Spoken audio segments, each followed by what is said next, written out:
your paper and I could see that some of you in the class, you have idea about what this paper is, principles of management is, लेकिन कुछ लोगों को बिल्कुल ये idea ही नहीं है कि इस पेपर पे क्या पढ़ाई हो रही है.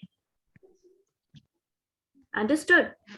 If you know what I mean, like there are some people in the class who have performed very nicely. They actually know what it is expected to write in your paper, चाहे वो internal exam हो या external exam हो. जैसे I'll say Bittu has done well, his paper was fine. Akriti has done good. Sonali has done good. And likewise 2-3 और लोग हैं, नाम मुझे याद नहीं है अभी, लेकिन उन्होंने अच्छा किया है इंटरनल एग्जाम्स में. अच्छा किए जाने का मतलब ये है कि आपको ये आइडिया है, आपको ये पता है कि आंसर में क्या एक्सपेक्टेड है. But to some of you, आपका पेपर में आपने जो ये थोड़ा ऐसे घुमा फिरा के वही चीज लिखने की कोशिश की है ना पेपर में, this is not good. Okay, I will not take their names here. उनका नाम नहीं लेंगे हम यहाँ पर. आप अपना पेपर देखिए और उसका खुद एनालिसिस कीजिए कि आपके पेपर में क्या गलत हुआ है. वे सत्यम, has he joined? No, he has not joined yet. Satyam has left few questions. Short answer type जो लिखना था उसने लिखा ही नहीं है, 2-3 को छोड़ करके. You were supposed to write 5 questions out of short answer types, right? लिखना था ना. और लॉन्ग आंसर, लॉन्ग आंसर में 3 में से 2 क्वेश्चन लिखना था. Yes, ma'am. Okay, so why have you left your paper?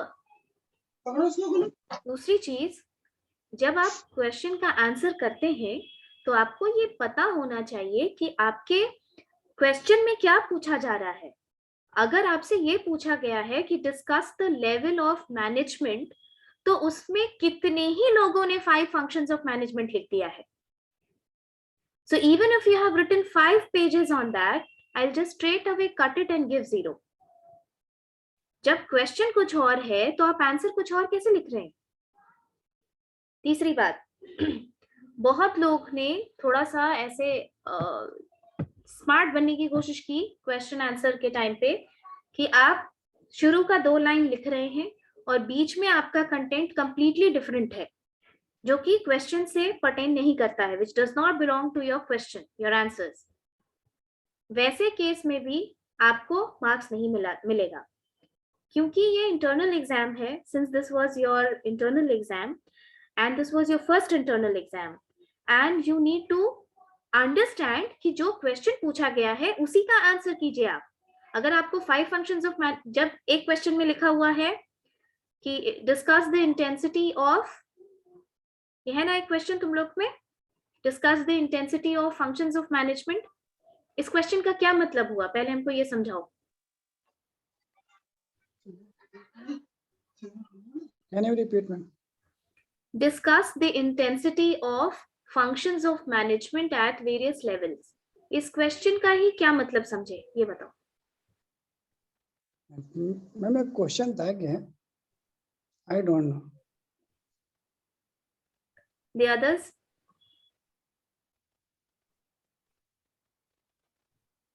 ये क्वेश्चन तो एक सेट में है.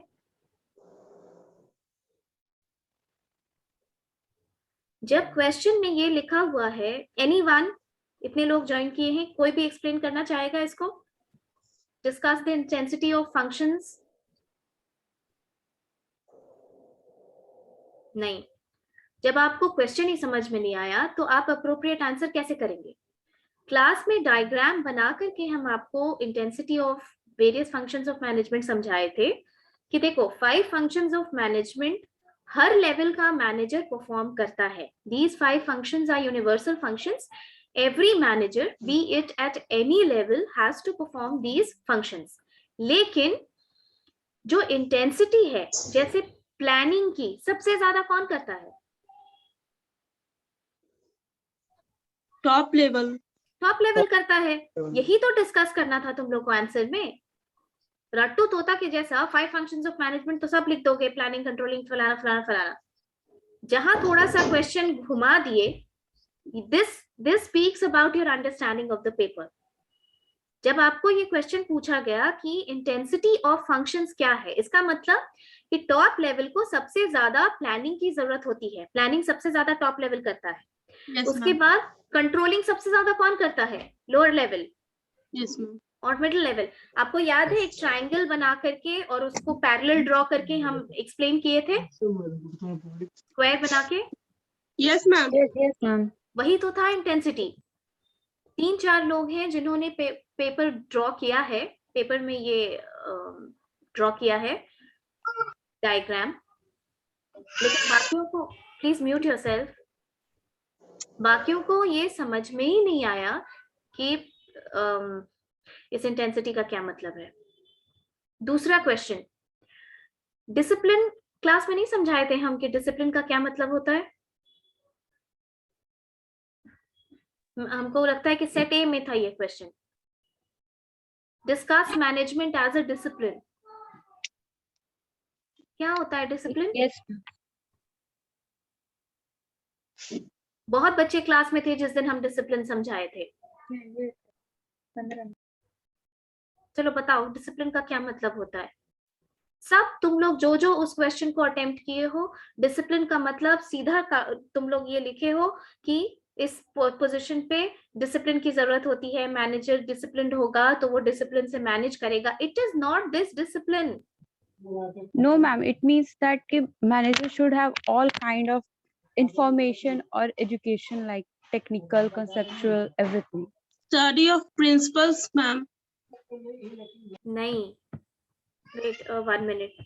What happened, Satyam? You're not able to start your video and audio. But then I have not blocked anyone. That must be a glitch from your side. Wait.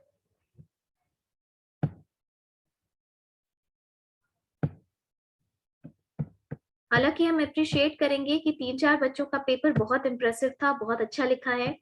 Sonali का paper अच्छा है, बिट्टू का paper अच्छा है, आकृति का पेपर अच्छा है, और भी 2-3 लोग हैं जिनको कि 50 से ऊपर सिर्फ एक बच्चे को है क्लास में, एंड 40s में there are couple of students in class.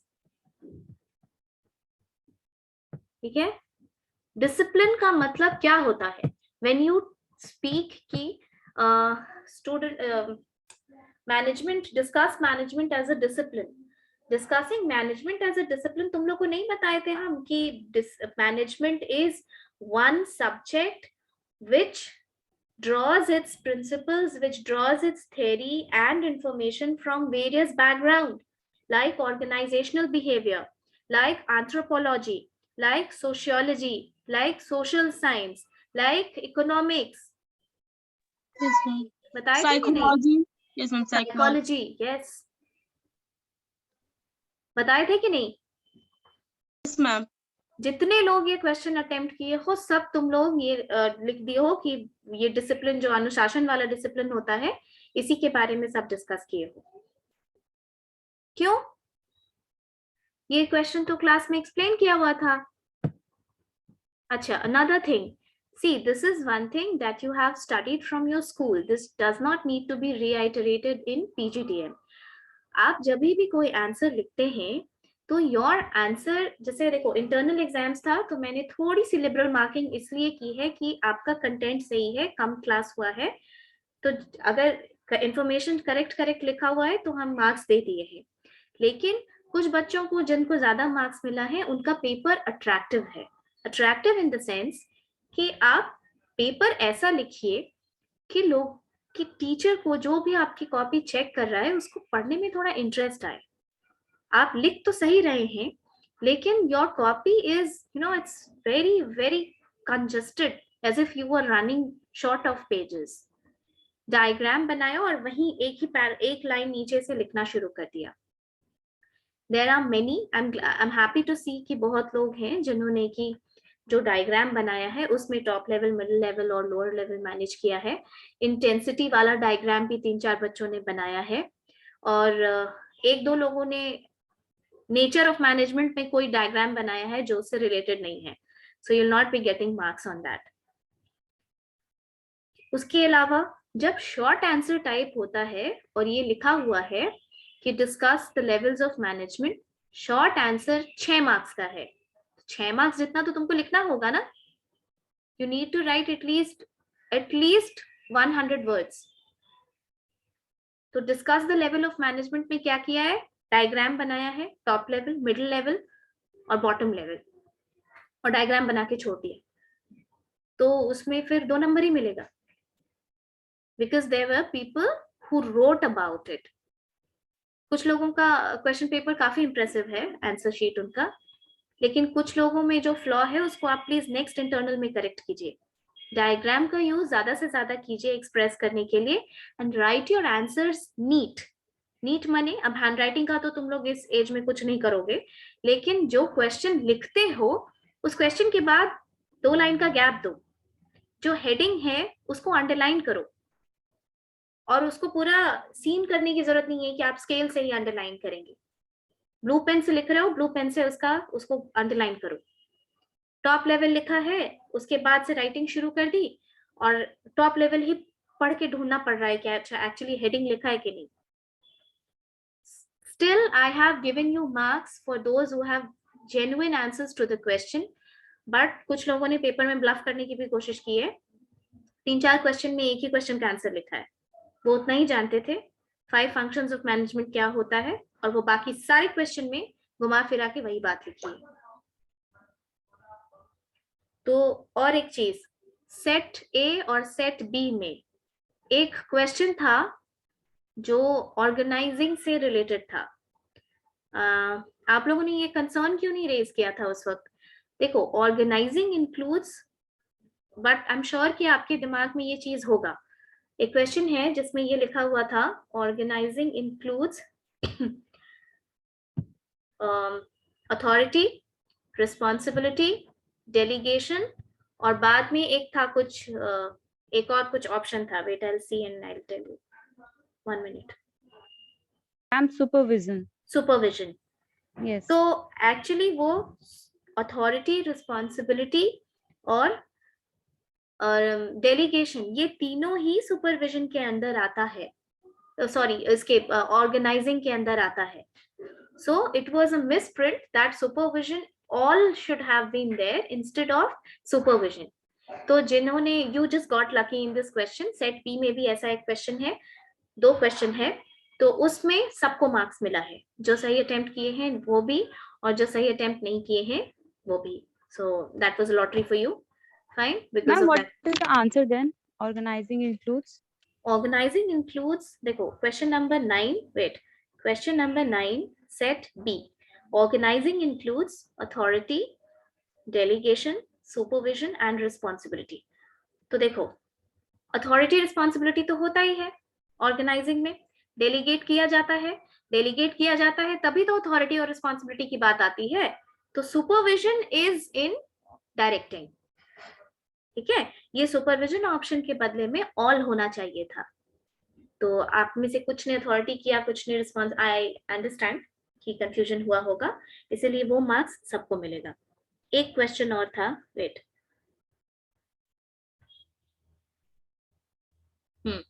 Set B question number 3। Directing includes communication, leadership, motivation and decision. क्या होगा बताओ? मोटिवेशन। बाकी बताओ। This was Sonali's Yes, ma'am. voice, right? I think so. You think motivation? Yes. और Yes. बाकी लोग? Leadership? Leadership ma'am. Leadership, okay. Communication है, leadership है, motivation है और decision है, directing। देखो, directing includes all 3. Okay? It includes communication। पहले का ये भी हम तुमको क्लास में बताए थे कि डायरेक्ट करने का मतलब होता है कि पहले आप अपनी कम्युनिकेशन सही कीजिए, बात से समझ में आनी चाहिए, कम्युनिकेट होना चाहिए, देन लीडरशिप होनी चाहिए, ठीक है, that you should lead by example. जो चीज आप अपने लोगों से चाह रहे हैं कि वो करके दे, उन चीजों का आपको खुद लीड बाय एग्जाम्पल का एटीट्यूड होना चाहिए। Third is motivation. जब आप डायरेक्ट कर रहे हैं अपनी टीम को, you should see that your team members are constantly motivated towards that. Okay, और लास्ट में क्या आता था? कमांडिंग। ये भी बताए थे तुम लोग को कि अगर इन चारों तरीके से बात नहीं बने, क्योंकि कुछ लोग होते हैं जिनको कि अनलेस स्ट्रिक्ट ऑर्डर्स दिया जाए दे विल नॉट अंडरस्टैंड, तो कमांडिंग भी डायरेक्शन में आता है, इसमें डिसीजन नहीं आता है। तो देखो, बेनिफिट ऑफ डाउट तुम लोग को इस क्वेश्चन पे भी मिलेगा। you'll get marks, whoever has attempted, whoever has not attempted, you will get 1 mark for this. Okay. This was set B. I'll discuss 2 more questions from set A. Wait.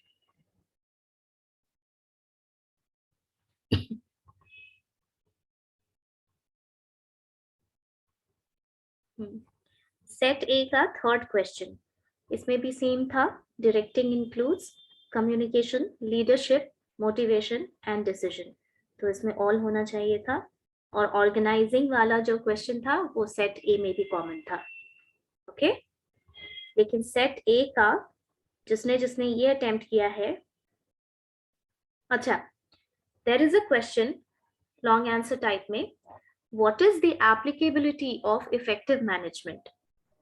जिसने भी ये क्वेश्चन अटेम्प्ट किया है उसको समझ आया ही नहीं पहले कि what is this question asking. Applicability of effective management का क्या मतलब होता है कि ये तो बहुत सिंपल है, सिर्फ क्वेश्चन का लैंग्वेज चेंज किया हुआ है। एप्लीकेबिलिटी का क्या मतलब हुआ कि अगर किसी ऑर्गेनाइजेशन का मैनेजमेंट अच्छा होगा तो उससे क्या क्या फायदा है, दुनिया भर का फायदा है, आप लिख सकते हैं पॉइंट्स में, right? But the one who attempted this question wrote 5 functions of management. You have learned 5 functions of management and you insert it in every question. जो क्वेश्चन पूछा जाए उसमें 5 फंक्शंस डाल दो, कहीं ना कहीं से तो हो ही जाएगा। ठीक है, रोल ऑफ मैनेजर।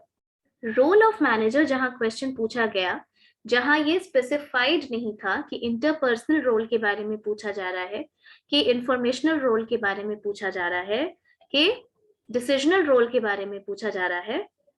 सेट ए का जो एक क्वेश्चन है लॉन्ग आंसर टाइप में, discuss the roles of a manager at various level. आपको पता है there are students who wrote कि अ गुड मैनेजर, उसको इंफॉर्मेशनल और ये चीजें तो नहीं ही मालूम थी interpersonal. That person has written कि a manager should be handsome, a manager should be handsome, good looking and smart. Okay, तो जिसने भी ये लिखा है, रोल्स ऑफ मैनेजर तुम लोगों को क्लास में हम अच्छे से पढ़ाए थे कि नहीं? डायग्राम ड्रॉ करके, और तुम लोग को बोले भी थे कि इंटरनल एग्जाम्स के लिए इंपॉर्टेंट है। Yes ma'am. Mute yourself. बोले भी थे। And then somebody has written कि मैनेजर, रोल्स ऑफ मैनेजर माने मैनेजर कैसा होना चाहिए, कि it has some universal principles। Art क्यों बोला जाता है? because it is practiced। except that answer, मतलब except the relevant answer, you have written everything garbage in this question, every garbage that you could write in this answer you have written। जिनका paper अच्छा हुआ है उनको तो बताया मैंने कि ठीक है ये पेपर ठीक हुआ था, लेकिन जिन लोगों का ऐसा पेपर है, I not pick out their names, I am just telling you, जिसने लिखा है नेचर ऑफ मैनेजमेंट में कि 5 फंक्शंस ऑफ मैनेजमेंट, वो तो जान ही रहे होंगे कि नेचर ऑफ मैनेजमेंट में 5 फंक्शंस ऑफ मैनेजमेंट लिखने का कितना नंबर मिलेगा, और रोल्स ऑफ मैनेजर में बाकी जो मैनेजर का बायोडेटा बनाया है। ठीक है, so you need to write only the relevant answers. और ये आंसर राइटिंग एक ऐसी चीज है जो कि आपको स्कूल में सिखाई जाती है, right? This is not something that you are coming and learning in PGDM. This is something you've been learning from school, that you try to make attractive with the same content that some other person will be sharing. If you write your answer in an attractive way, attractive in the sense that in neat and clean way, using more of diagrams, using more of flow charts, using more of graphs if it is required, if it is appropriate, you will definitely be getting more marks, क्योंकि वो answer पढ़ने में interest आता है. ठीक है, लेकिन फिर भी मैंने पूरी जहमत उठाई है आप लोगों का आंसर पढ़ने के लिए कि कितना समझ में आया इंटरनल में, even if it was not in good handwriting. Those who have attempted this, discuss management as a discipline. उसने तो पूरा डिसिप्लिन बताया है मैनेजर के लिए, not knowing slightly कि डिसिप्लिन का मतलब होता है your background. ओके, ये जो पूरा लेसन दिया गया है कि मैनेजर को ये डिसिप्लिन होना चाहिए, शुड बी ऑन टाइम, ये तक लिखा हुआ है पेपर में. Okay, so discipline means that you need to pull information, you need to pull theories, you need to pull knowledge from various fields, every field, organizational behavior. इसीलिए इसको multidisciplinary बोला जाता है ना. नेचर ऑफ मैनेजमेंट में आपने point करके ये लिखा है कि मल्टीडिसिप्लिनरी है, but when you attempted it as short answer type you had no idea. Wait, okay, rest मिला जुला करके इस पेपर का अंडरस्टैंडिंग इस क्लास में ठीक है, अच्छा है, कुछ लोगों को काफी अच्छा है. लेकिन जिनका अच्छा नहीं है, high time you understood, paper में कुछ भी लिखने से मार्क्स नहीं मिलता है. ओके, एंड वेयर इज सत्यम?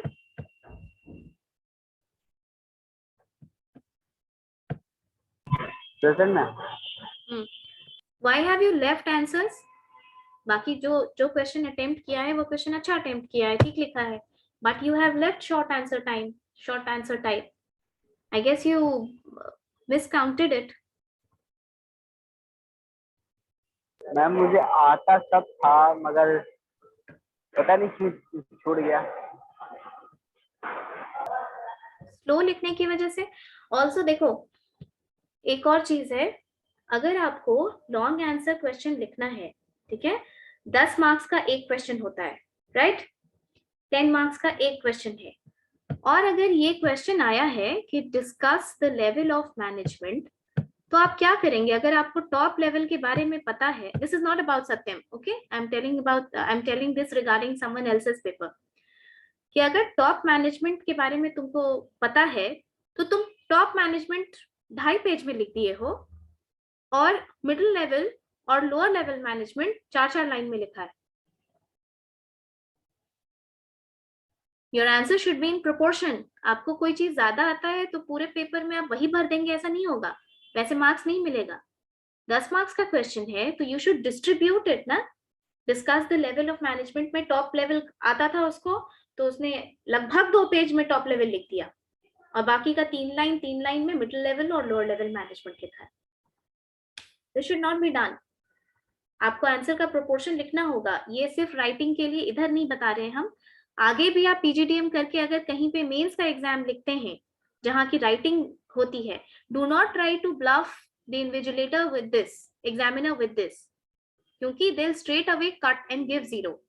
यहाँ के बाद आप लोग बहुत सारे अच्छे एग्जाम्स देंगे जिसमें कि मेंस का भी एग्जाम रहता है, राइटिंग स्किल्स आपकी देखी जाएगी. तो do not try to bluff the examiner. Examiner knows by heart क्या क्वेश्चन दिया गया है और उसका क्या आंसर होना है. I have not done liberal marking, but हाँ, बहुत स्ट्रिक्ट मार्किंग भी नहीं किए हैं. जो आंसर सही से लिखा गया है, अगर नीट एंड क्लीन नहीं भी है, still I have been a little liberal, क्योंकि अभी आप समझ रहे हैं, पर कुछ लोगों का पेपर एकदम हॉरिबल है. You need to really work hard.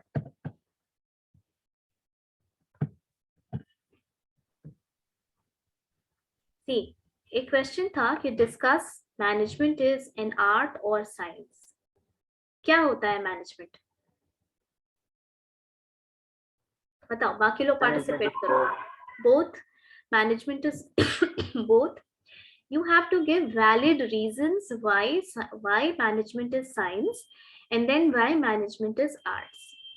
Management is called science because it is based on some universally accepted principles. Okay, there are some principles of management which are universally accepted.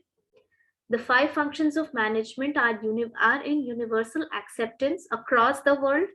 The other thing, that management, like any science, is also based on cause and effect relationship. Why? Cause and effect?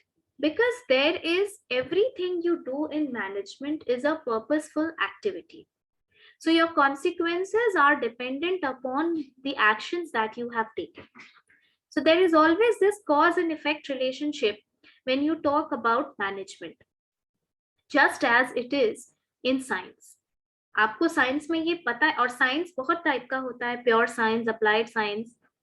Okay, so there are certain principles on which things work. Management may be, there are principles, there are cause and effect relationship, there are theories, there are well practiced and researched theories on which management is based. But why is it called science, arts? Because see, suppose that you are good at drawing. Okay, do you become MF Hussain in just one day after your course? No, ma'am. No. देखो, तुम लोग सब PGDM पढ़ रहे हो, आज से 7-8 साल बाद जरूरी नहीं है कि तुम इक्वल कैलिबर के मैनेजर्स बनोगे.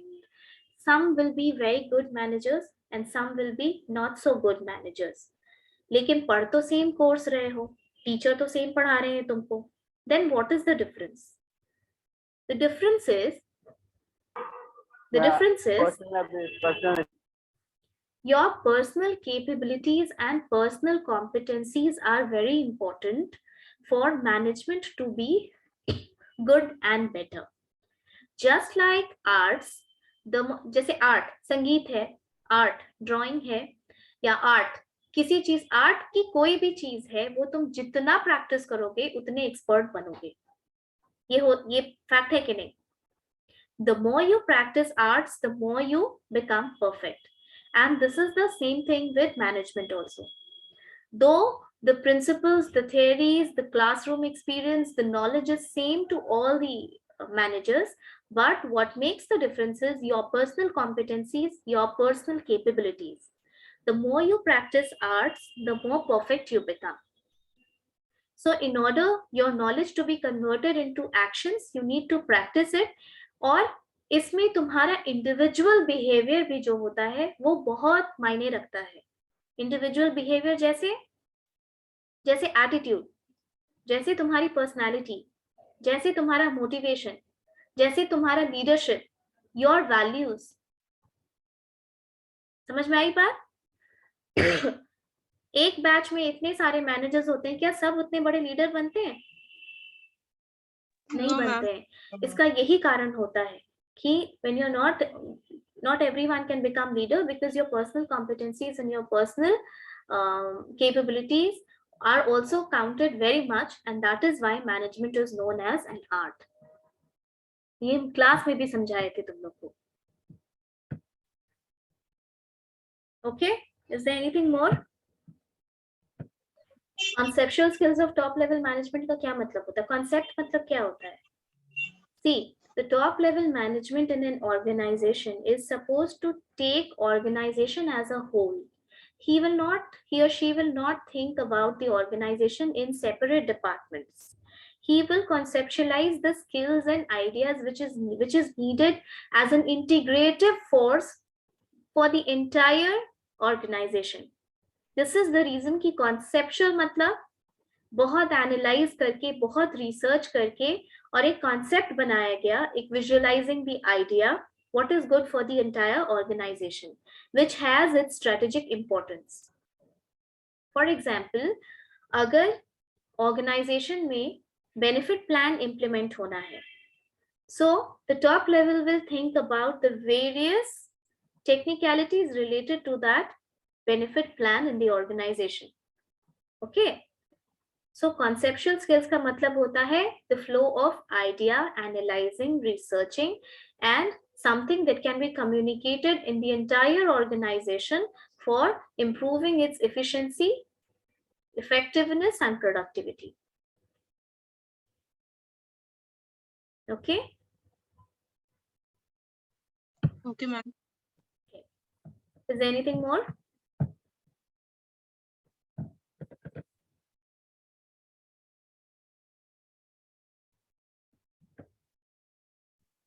हाँ, क्या आगे भी तो बोलो. Business environment. पूरा क्लियर करना. बिजनेस एनवायरनमेंट का मतलब होता है the sum total of the entire activities and surrounding that affect the business. हर वो फोर्स, हर वो फैक्टर जो आपके बिजनेस को इम्पैक्ट करती है, उसको बिजनेस एनवायरनमेंट कहा जाता है. बिजनेस एनवायरनमेंट दो तरीके का होता है, internal environment and external environment. जो इंटरनल एनवायरनमेंट होता है, that is the internal environment of the organization which affects the business from inside the boundary of the organization. ठीक है.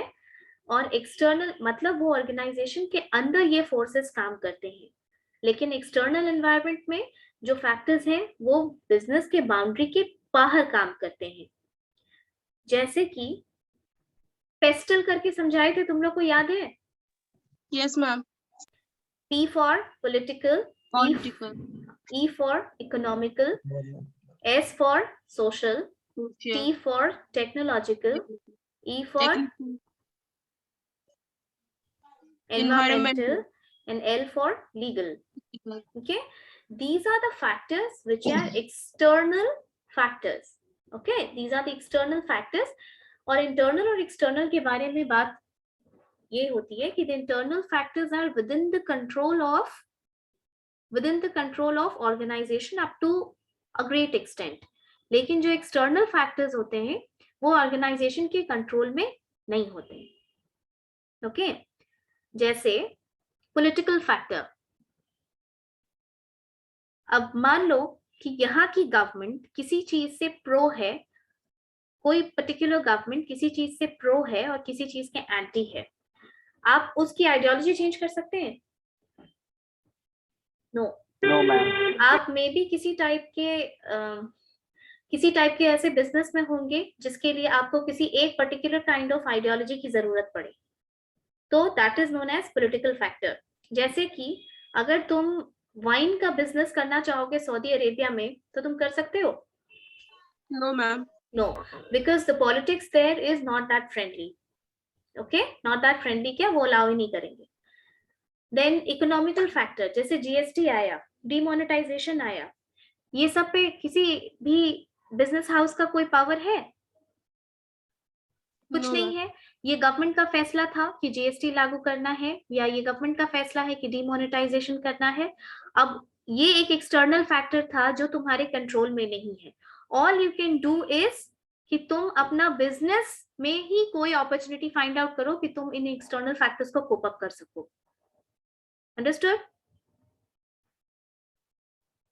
इसी तरीके से लीगल फैक्टर होता है. लीगल फैक्टर में क्या होता है? जैसे कि लेबर लॉ. मान लो लेबर लॉ यहाँ की सरकार ने फैक्ट्रीज में काम करने के लिए द फैक्ट्री एक्ट 1948 बना हुआ है. माइंस में काम करने के लिए द माइंस एक्ट 1952 बना हुआ है. कितनी छुट्टी होगी, कितना वर्किंग आवर्स होगा, मेल का क्या है, फीमेल का क्या है, चाइल्ड का क्या है, डिजीज का क्या है, कैंटीन की क्या है, सब कुछ वो उस एक्ट में दिया हुआ है. तुम उसमें कुछ भी नहीं कर सकते हो क्योंकि ये सेंट्रल गवर्नमेंट का पास किया हुआ है. If you do not obey these laws you can have serious penalty. तो ये एक्सटर्नल फैक्टर है जिसको तुमको ओबे करना है.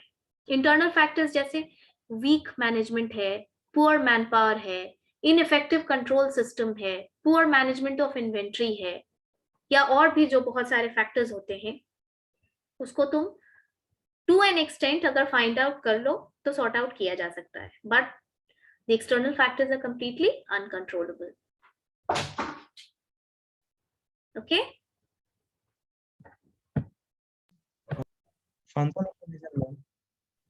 फंक्शन ऑफ मैनेजमेंट तो 5 फंक्शंस होता है. रोल ऑफ मैनेजर इंटरपर्सनल होता है जिसमें लीडर है, लाइजनिंग है, और क्या क्या है. बहुत लोगों ने बहुत अच्छा लिखा है ये आंसर. सत्यम